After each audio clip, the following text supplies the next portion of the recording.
Our story begins with a massive, glowing meteor appearing in the deep darkness of space. It's heading straight for Earth at an unbelievable speed. When it finally hits, the impact is so violent that life across the entire world is rooted out.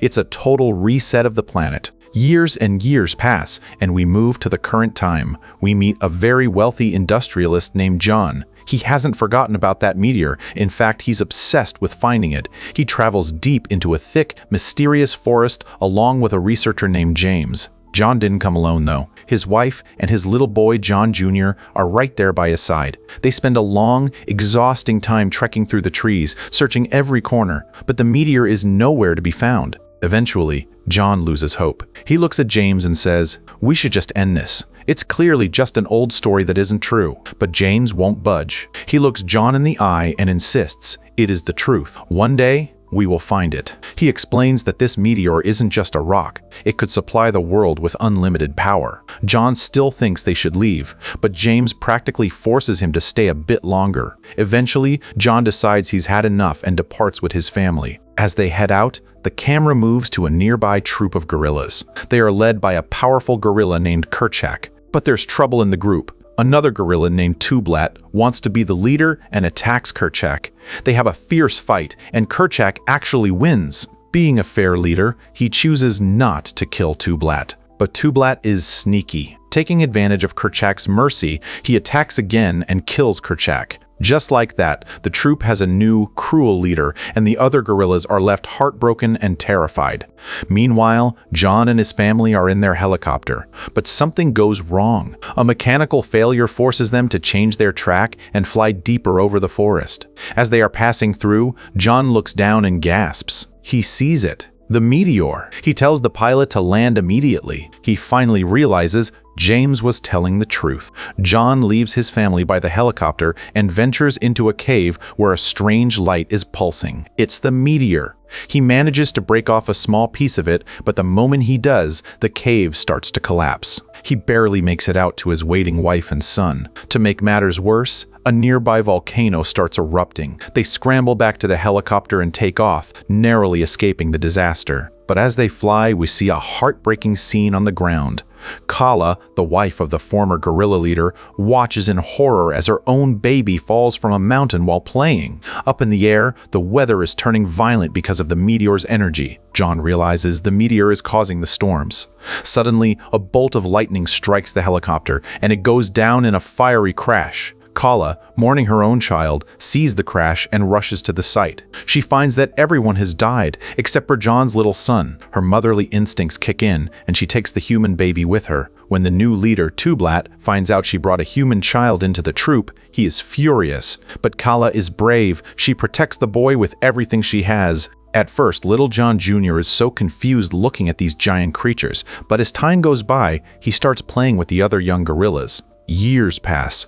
The boy grows up strong. The animals of the forest start calling him Tarzan, which means a gorilla without hair. Tarzan learns the ways of the jungle, even understanding the sign language and calls of the gorillas. One day, while wandering through the trees, Tarzan hears strange sounds. Tourists have arrived, and leading them, it's James, the man who was with Tarzan's father all those years ago. He's brought his daughter, Jane, with him. James wants to make some money, but his heart is still set on finding that meteor. Tarzan is curious and follows them back to their camp. That night, he watches Jane talking to her father. He learns that she usually lives in the city with her mother, but came here to bond with her dad. Tarzan stays nearby all night, fascinated by her. The next morning, a giant, prehistoric-looking bird starts following the group. To save the others, Jane tries to distract the bird, but it backfires. The bird starts chasing her. She's trapped and terrified. Suddenly, the birds are being knocked out of the sky one by one by an invisible savior. But before she can breathe, a snake appears and bites her. Jane faints as the poison hits her system. Tarzan rushes in and carries her to his cave. He looks at her and realizes how much they look alike. He uses forest leaves to treat her wound. Jane wakes up for a split second, sees Tarzan's face, but she's too weak and falls back into unconsciousness. The next day, Jane manages to make it back to her camp. She tells her father about a man who saved her, though she wonders if it was just a gorilla. James tells her he was worried sick searching for her. He mentions he has to take the tourists back soon. Jane, hoping to find her mystery savior again, leaves a piece of cloth on the trail as a marker. Tarzan, meanwhile, is having an identity crisis. He starts searching the forest and finds the old, crashed helicopter.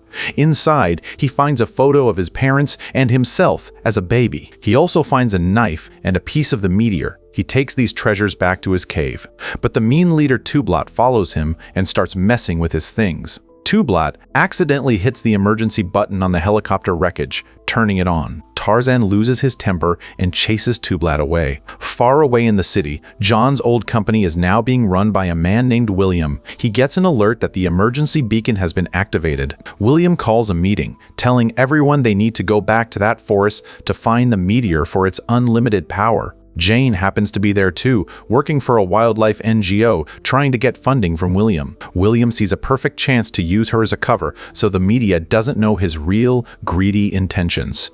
Back in the forest, Jane, her father, and William arrive by helicopter. Tarzan sees them coming and recognizes Jane immediately. He sneaks into her camp at night, playing with her things like a curious child, but disappears just before she sees him. That night, James and William have a heated talk. James realizes William is just a greedy businessman. He warns him, "If you keep chasing this meteor, you might end up like John." William just threatens to kick him out if he doesn't help. The next morning, Jane finds out what William is really up to and gets into a huge fight with her father, thinking he's part of the scheme. She runs off to a cliff, slips, and falls into a rushing river. Tarzan, who has been watching over her, jumps in after her. In the water, an alligator swims toward the unconscious Jane. Tarzan fights the beast off in a massive struggle and saves her life again.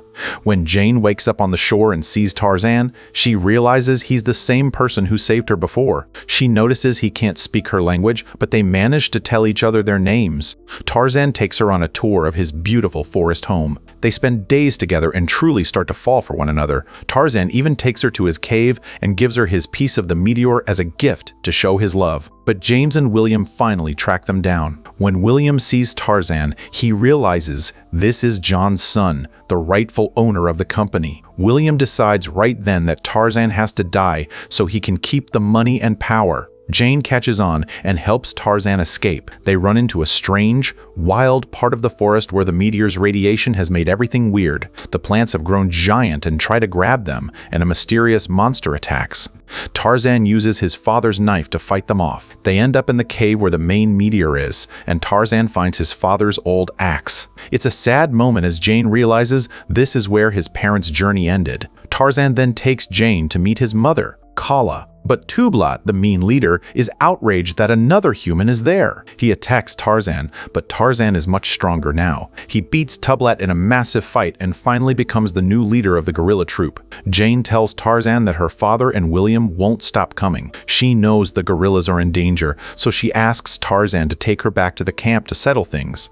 When they get back, William immediately sees the meteor piece around Jane's neck and snatches it. Tarzan is furious. William pulls a gun, and when Kala rushes in to protect Tarzan, William shoots her. Tarzan and Jane scream in agony as they are captured. But the gorillas aren't staying away. They attack the camp at night and free Tarzan and Jane. Tarzan carries Kala's limp body away. William, now desperate, threatens Jane. "Tell me where the meteor is, or I'll kill every gorilla in this forest." Tarzan discovers that Kala is actually still alive. He starts using forest medicine to heal her. Meanwhile, William has moved his operations to the meteor site, setting up a camp and rigging the whole area with explosives. He locks Jane and James inside. Tarzan sneaks in and unties them. Jane's father tells them to run, saying, "I'll stay here to cut the wires so the explosives don't go off." William sees that his bombs aren't detonating and realizes Tarzan and Jane have sabotaged him. Before his henchmen can strike, Tarzan gives a loud signal, and the entire gorilla troop charges the camp. A huge battle breaks out between the humans and the gorillas. During the chaos, the ground begins to crack because of the meteor's energy. Everyone starts running for their lives. Jane realizes her father is still trapped in the cave, but the destruction is too much to run into. William tries to escape in a helicopter, but Tarzan hurls a massive stone at it. The rock hits the rotors, and the helicopter goes down. In the end, peace returns to the forest. Tarzan, Jane, and the gorillas gather together. Kala has fully recovered, and she even seems to like James. Jane sees how much Tarzan belongs in this forest, and she decides she's not going back to the city, she's going to stay here with him. And then, James emerges from the rubble. He survived.